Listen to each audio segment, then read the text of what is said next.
de estos tres partidos la petición o la denuncia para un juicio político ahí en la Cámara de Diputados. Uno de los que firmaron este documento es Marco Cortés, quien es el coordinador del grupo parlamentario del PAN y que está en la línea telefónica. Marco, muy buenos días. Buenos días, Raimundo, qué gusto saludarte a ti y a los amigos que nos escuchan.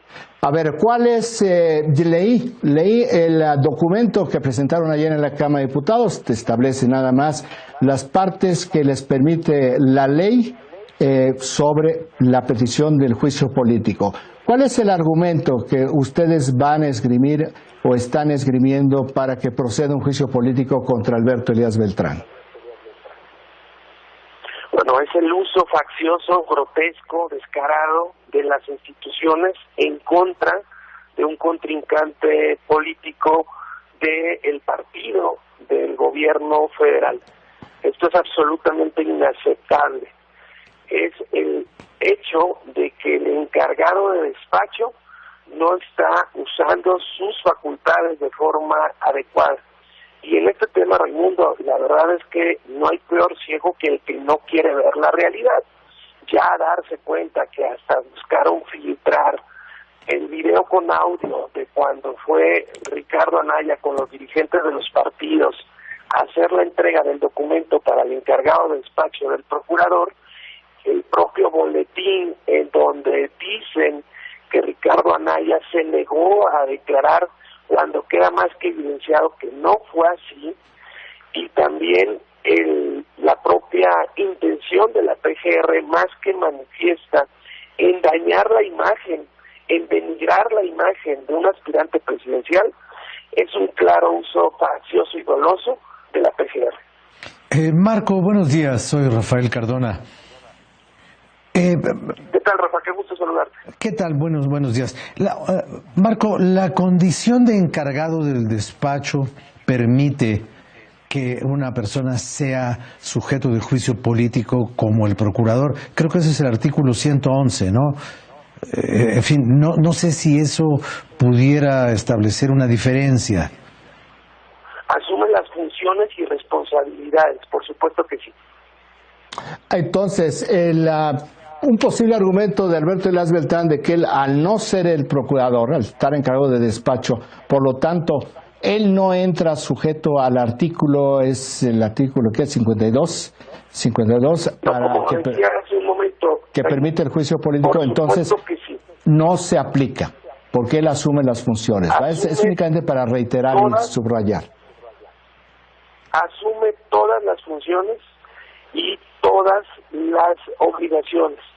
Asumió a plenitud sus facultades, pero también sus responsabilidades. Entonces, por supuesto que sí. Marco, la Procuraduría General de la República subrayan sus voceros que no fue una filtración, sino que fue una comunicación oficial. Yo no estoy seguro que esto sea mejor que lo otro, pero bueno, esto es lo que dice la Procuraduría General de la República. Por lo tanto, es un documento oficial. Y este documento oficial... No, bueno. ¿Perdón? Lo que queda claro es que no es el estilo, no es la forma en la que actúa la PGR, porque ellos lo que dijeron es que hicieron esa entrega del video por ser un tema de interés nacional.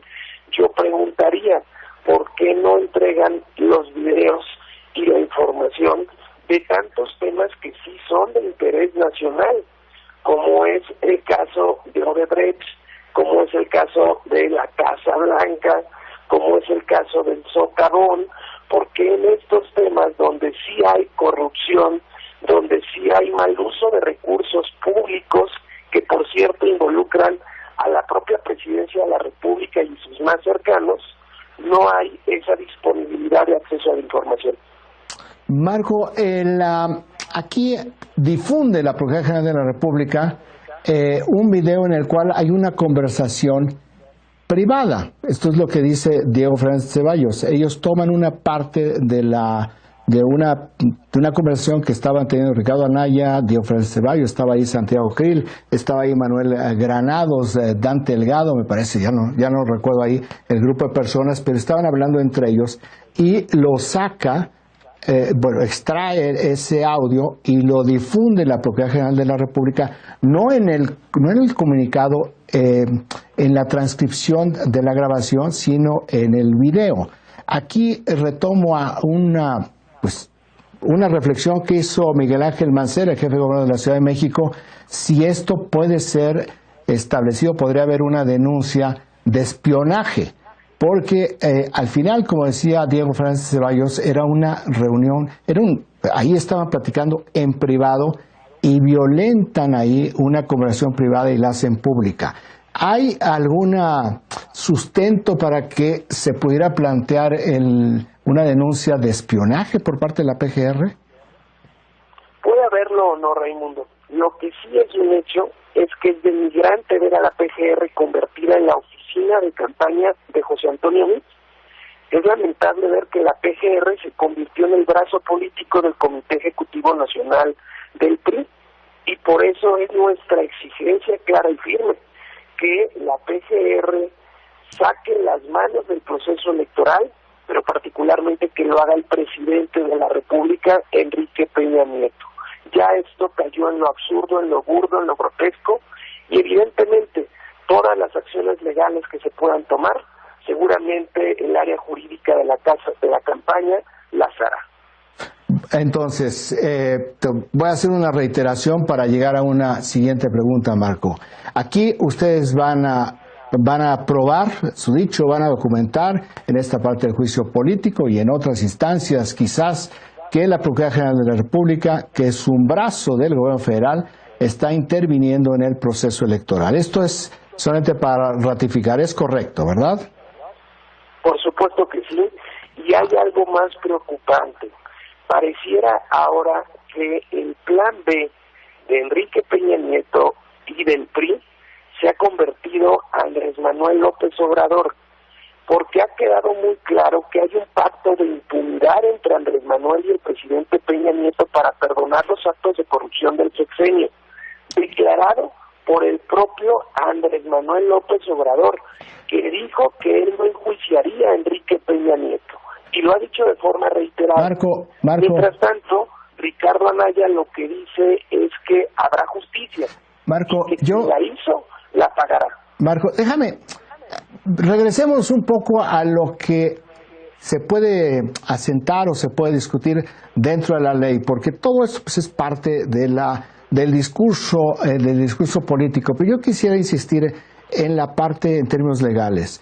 Por una intervención de un secretario en el gobierno de Aguascalientes durante un proceso electoral, se anuló la elección para gobernador en Aguascalientes hace ya casi un par de años. Aquí lo que ustedes están señalando, y que lo van a ir probando, y que por eso es el juicio político que están promoviendo, es que un funcionario federal está interviniendo en un proceso electoral.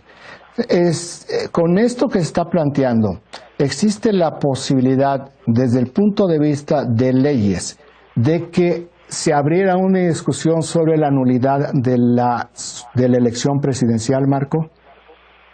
No, por supuesto que no, porque además el PRI no tiene ninguna posibilidad de triunfo. Está en un tercero. Pero no entremos ahorita. Si quieres, ahorita entramos a la parte de los argumentos políticos, pero en la parte de técnica jurídica, en la parte de leyes, ¿existe o no la posibilidad de que esto, si se llega a demostrar por parte de ustedes que sí intervino la Procuraduría General de la República, da la base a la nulidad de la elección presidencial? Da la base para acreditar el que el propio gobierno está buscando ayudar a su partido o ayudar a otro proyecto político distinto a él, como lo he señalado. Por supuesto que sí. Ahora déjame preguntarte, a ver, parece que Rafael tiene una pregunta de seguimiento sobre esto. Lo que yo pregunto es, muy bien, ¿han ustedes planteado la necesidad del juicio político? ¿Cómo se va a procesar esta queja? Y en caso de que la propuesta del frente no se concrete, ¿qué otros pasos pueden dar si es que no se enjuicia políticamente a un encargado de despacho de la PGR? Nosotros hemos solicitado a la Secretaría General de Cámara que de forma inmediata envíe el expediente a la subcomisión de examen previo de la Cámara de Diputados para que conozca del caso y resuelva al respecto. Aquí, ¿cuál es el problema? La subcomisión de examen previo está integrada por 4 legisladores, 2 del PRI, 1 del PAN y otro del PRD. Entonces, lo que vemos nuevamente es que el PRI se va a oponer al juicio político. Por lo tanto, tendríamos un empate en la subcomisión y el tema quedaría pendiente. De hacer así, quedaría pendiente para que llegue la siguiente legislatura con una nueva integración en la que el PRI ya no va a tener mayoría, y entonces el juicio sí prosperaría y el encargado de despacho ahora sí tendría que enfrentar las consecuencias de sus actos. Pero para entonces ya ni será encargado del despacho, ni habrá este gobierno, ni habrá nada, ¿no? ¿Ya qué? Sin embargo, el juicio político sigue legalmente vigente. Marco, mencionas tú que todo esto tiene que ver con descarrilarla, no lo dices de esta manera, descarrilar la Cámara de Ricardo Anaya para poder elevar a la posibilidad de José Antonio Meade, que es el candidato del PRI, Nueva Alianza y el Partido Verde. Eso es por un lado. Y por el otro lado, tú mencionas que lo que se está dando es una alianza entre el presidente Peña Nieto, el PRI y Andrés Manuel López Obrador, que es el candidato presidencial de Morena. Y te pregunto, si empleas estas dos variables como algo tan importante, tan sólido, sobre una alianza entre lo que podríamos decir enemigos históricos en los últimos 18 años, la pregunta es, pues, ¿qué hizo Ricardo Anaya al presidente Peña Nieto para que haya este encono? ¿Qué es lo que hizo Ricardo Anaya? ¿Qué acuerdo, qué pacto político que tenía con el presidente o con el gobierno rompió, incumplió, o cómo se fue distorsionando esta relación, que era muy buena al arrancar el sexenio? Yo más bien tendría que no hizo Ricardo Anaya, y lo que no hizo Ricardo Anaya fue realizar un pacto de impunidad con el presidente de la República, cosa que parece que sí hizo Andrés Manuel López Obrador. A ver, cuando tú dices que Ricardo Anaya no quiso hacer un pacto de impunidad, ¿exactamente a qué te refieres? Un pacto de impunidad es aprobarle su fiscal carnal, ¿lo recordarás? Recordarás que en la Cámara de Diputados... Sí, pero Morena tampoco estaba a favor de aprobar al fiscal. Morena, de hecho, estuvo en el lado con donde estaba el PAN. Yo te lo digo con toda claridad en mi calidad de coordinador parlamentario. Estuvieron a minutos de votar a favor. Ellos iban a votar a favor. En la Junta de Coordinación Política siempre manifestaron la duda de su voto y públicamente no se sabía revisar todas las notas. Pero al final no votaron. Lo que cuenta es el voto, no la intención. Al final, minutos antes, cuando nosotros salimos, PAN, PRD, MC, a señalar la construcción del primor, la suma de PRI Morena, efectivamente, no votaron, pero sí lo pensaron hacer. Marco, pero ¿no había sido ya la bancada del PAN la que había aprobado originalmente el pase automático y no fue sino el propio presidente Peña el que propuso que quedara abatido ese pase automático y no era su propia iniciativa la que se estaba dictaminando y Ricardo Anaya simplemente pidió lo que ya Peña había pedido? Todo eso es cierto, pero también es cierto que en las reuniones plenarias de sus grupos parlamentarios, tanto de diputados como de senadores, dijeron que no descartaban el pase automático. Eso precisamente en la coyuntura en la que ya el gobierno federal ve que seguramente no ganan las elecciones y por eso quieren el manto protector de impunidad que les iba a dar por 9 años el fiscal carnal.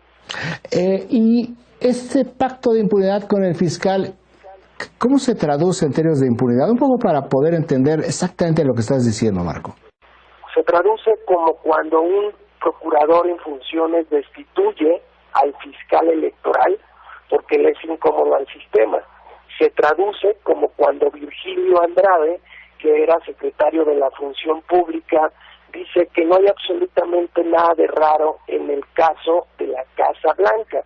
Se traduce cuando las autoridades simple y sencillamente no hacen su tarea y al contrario, cuando persiguen a los funcionarios de otros partidos o contrincantes políticos, como es el caso de Ricardo Anaya, cuando hacen un uso doloso y faccioso de sus responsabilidades y cuando no hacen realmente lo que tienen para procurar la justicia. O sea, tú lo que nos estás diciendo es que querían este fiscal para algo así como un encubrimiento en lo que se le llama el 7º y 8 años de gobierno.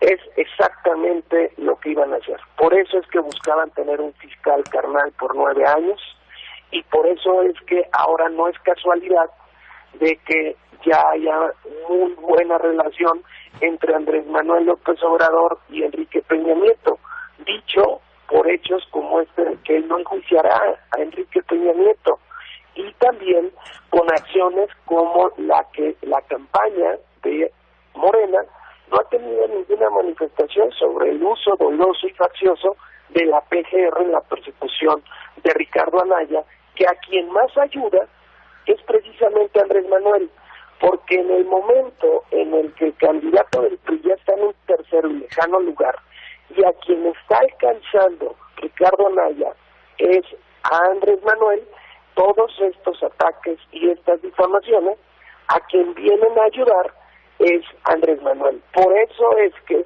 sí es creíble y es entendible esta alianza de impunidad entre Peña Nieto y Andrés Manuel López Obrador. Marco, una última cosa de mi parte. Se ha estado publicando en algunos, algunos comentaristas lo han planteado, que es posible que pueda haber una sustitución en la candidatura del Frente, o sea, que Ricardo Anaya no llegue a la elección. Diego Fernández Ceballos dice que la única manera de que esto ocurra, de que no llegue Ricardo al día de la elección, es que lo maten. ¿Tú qué piensas de esto? No de los segundos, sino del primero. El plan A del Frente es Ricardo Anaya. El plan B del Frente es Ricardo Anaya. Y el plan C del Frente es Ricardo Anaya. Fue un candidato muy exitoso en su precampaña. Fue el único que creció en las encuestas y en la aceptación ciudadana. Tanto es así que dejó en un tercero y lejano lugar al candidato del PRI y ya está alcanzando al de Morena, que lleva más de 12 años en campaña. ¿Cómo? ¿Por qué se haría una acción de esa naturaleza? Por supuesto que no. A Ricardo le pegan, lo señalan, lo denigran, porque es el que está creciendo y es el que va a ganar. Al contrario, el día de ayer salimos los coordinadores de PRD, de MC y de Acción Nacional en Cámara de Diputados, respaldando completamente a nuestro candidato en una campaña que ha sido exitosa.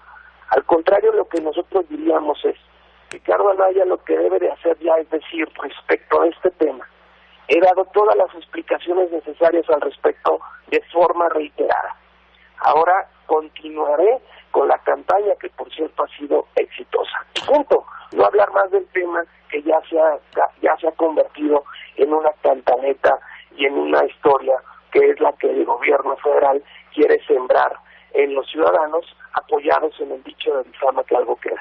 Marco, ¿cuál es la razón por la que en todo este arropamiento de Ricardo Anaya no aparecen los gobernadores del PAN ni del PRD? Bueno, porque están en funciones, ellos están en su trabajo, no pueden hacerlo a horarios de oficina, no pueden hacerlo en momentos en los que tienen sus responsabilidades en sus entidades. Pero el fin de semana lo podían haber hecho. El dominguito, por supuesto que sí. ¿El dominguito viene algo con los gobernadores el próximo domingo? No, yo lo que te pudiera decir es que los gobernadores tienen sus responsabilidades y tienen que enfocarse a ellas, tienen horarios específicos de trabajo y en día domingo ellos pueden decir, señalar y opinar lo que crean conveniente. Marco, muchas gracias por haber platicado con nosotros esta mañana. No, hombre, al contrario, Raimundo, qué gusto saludarte, Rafael, qué gusto. Muchas gracias a todos los demás que nos escuchan. Marco Cortés, coordinador parlamentario del PAN allá en la Cámara de Diputados. Regresamos con los periódicos.